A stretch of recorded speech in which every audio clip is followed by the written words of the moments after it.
semuanya, perkenalkan nama saya Nerlin Halawa, asal dari Nias, dengan NIM 8604093555, Prodi Pendidikan Guru Sekolah Dasar. Nah, saya akan menyajikan materi mengenai 3 pilar dasar filsafat ilmu, yaitu ontologi, epistemologi, dan aksiologi. Nah, ketiga aspek ini menjadi fondasi utama yang menentukan bagaimana ilmu pengetahuan dibangun dan dikembangkan dan diterapkan dalam kehidupan manusia. Yang pertama yaitu ontologi. Nah, ontologi ini atau kata ini berasal dari bahasa Yunani yang artinya adalah ontos, yang berarti yang ada atau keberadaannya, dan logos yang berarti ilmu atau pembahasan. Sederhana, ontologi adalah cabang filsafat yang membahas tentang hakikat realitas, apa yang ada dan apa sifat dasar dari segala sesuatu yang dikaji dalam ilmu tersebut. Nah, apa saja pertanyaan inti yang dijawab ontologi adalah yaitu apa objek yang dikaji oleh ilmu dan apa hakikat dari realitas yang kita pelajari. Nah, misalnya dalam ilmu biologi, ontologinya membahas bahwa objek kajiannya adalah makhluk hidup. Apa definisi kehidupan dan bagaimana struktur dasar keberadaan makhluk hidup itu sendiri. Nah, sedangkan dalam ilmu fisika, ontologinya membahas tentang materi, energi, ruang, dan waktu sebagai dasar realitas alam. Ontologi juga membedakan antara realitas yang nyata, realitas yang dipahami akal, dan realitas yang hanya bersifat imajinatif. Inilah dasar pertama yang membuat ilmu memiliki batasan dan ruang lingkup kajian yang jelas. Yang kedua adalah epistemologi.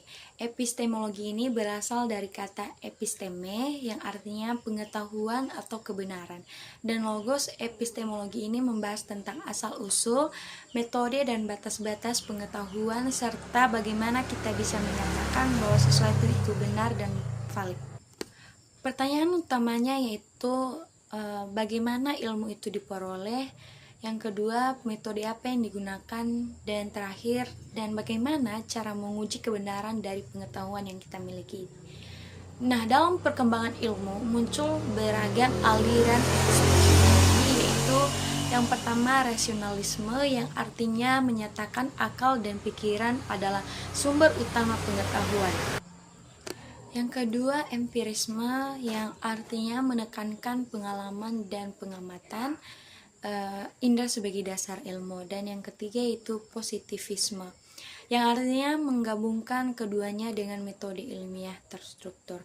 Nah, metode ilmiah yang kita kenal sekarang mulai dari observasi, perumusan hipotesis atau eksperimen hingga verifikasinya.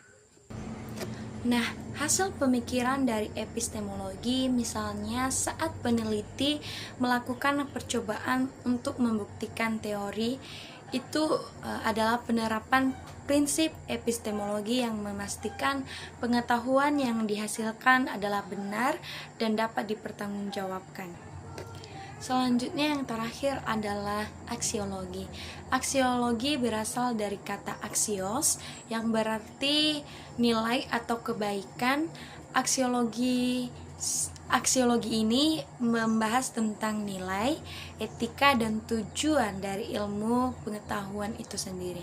Nah, pertanyaannya yaitu untuk apa ilmu dipelajari dan dikembangkan, dan bagaimana seharusnya ilmu itu digunakan dalam kehidupan sehari-hari. Nah, contoh penerapannya misalnya ilmu kedokteran memiliki tujuan menyembuhkan dan menjaga kesehatan. Maka penggunaannya harus sesuai etika medis, dan di sisi lain juga penemuan teknologi nuklir bisa digunakan pembangkit energi yang bermanfaat, tapi bisa juga digunakan untuk senjata pemusnahan massal. Disinilah peran aksiologi itu, yaitu mengarahkan ilmu agar selalu digunakan untuk kebaikan dan kesejahteraan manusia, bukan untuk kerusakan. Dan sebagai kesimpulannya, ketiga pilar ini saling berkaitan dan dapat dipisahkan dan tidak dapat dipisahkan karena ontologi ini menjawab apa yang kita pelajari dan epistemologi ini menjawab bagaimana kita mempelajari dan membuktikannya, dan yang terakhir yaitu aksiologi menjawab untuk apa dan bagaimana seharusnya ilmu itu digunakan. Nah, ketiganya membentuk dasar filsafat ilmu yang membuat pengetahuan yang kita miliki tidak hanya sekedar informasi saja, tapi juga sesuatu yang terstruktur, benar, dan bermanfaat bagi kehidupan kita. Demikian presentasi saya. Jika ada tutur kata yang tidak berkenan selama saya menjelaskan, saya mohon maaf. Atas perhatiannya saya ucapkan terima kasih. Ya ahou. I just had to let you know you're